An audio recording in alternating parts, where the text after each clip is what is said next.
Well, I'm going to Moscow this afternoon, and I have a meeting with President Putin tomorrow morning.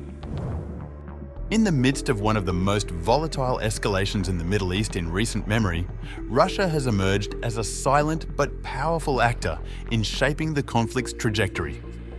As tensions between Iran and Israel reached a boiling point, intensified further by US strikes on Iranian nuclear sites, Russia has moved carefully yet strategically to support its longtime partner, Iran, while trying to maintain fragile regional balances.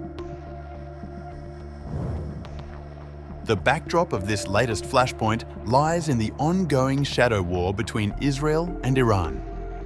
In recent months, Tehran has accused Tel Aviv of targeted assassinations, cyber attacks, and aerial strikes against critical military and nuclear infrastructure.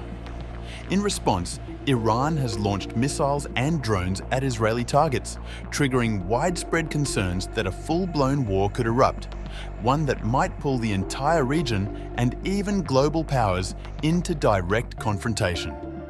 The United States has maintained its staunch backing of Israel, deploying bombers and assets to the region while warning Iran against escalation.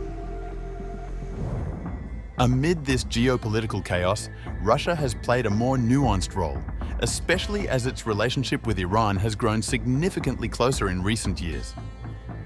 On a recent visit to Turkmenistan, Russian Foreign Minister Sergei Lavrov underscored Moscow's commitment to regional de-escalation while sending clear diplomatic signals. Speaking at Ashgabat's Institute of International Relations, Lavrov warned of the destabilizing impact the Iran-Israel conflict could have, not just on the Middle East, but on Central Asia, where countries like Turkmenistan share deep cultural, economic, and geographical ties with Iran. Russia's concern is not merely rhetorical. For Moscow, Iran is a key pillar in securing its southern strategic buffer.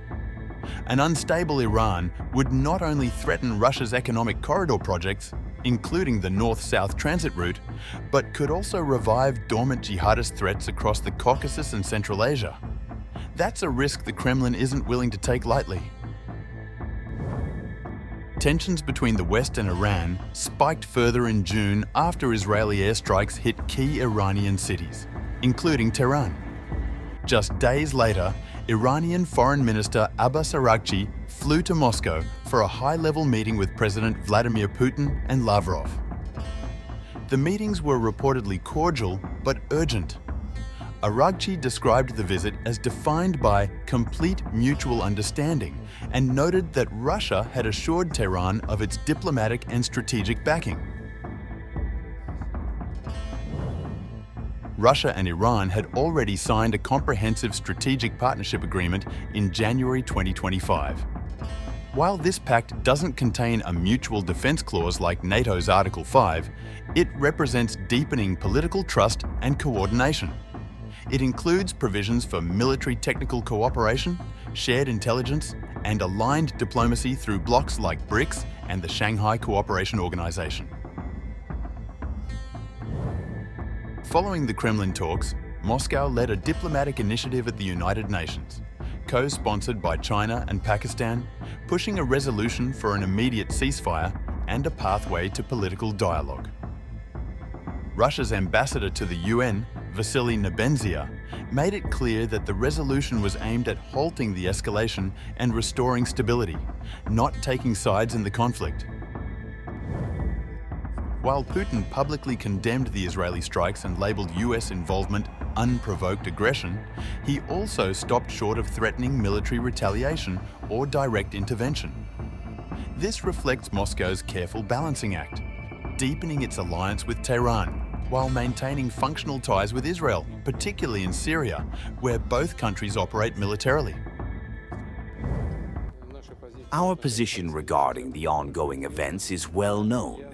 It has been clearly stated and articulated by the Ministry of Foreign Affairs on behalf of Russia and reflects the stance we have taken in the United Nations Security Council. This absolutely unprovoked aggression against Iran has no basis whatsoever and no justification whatsoever. For our part, we are making efforts to assist the Iranian people. I am very glad that you are in Moscow today. It gives us an opportunity to discuss all these acute topics and think together how to get out it. Interestingly, after the Aragchi visit, US President Donald Trump's tone toward Iran changed noticeably. Trump, who had earlier authorized the strikes on Iranian facilities, suddenly pivoted to calling for a ceasefire.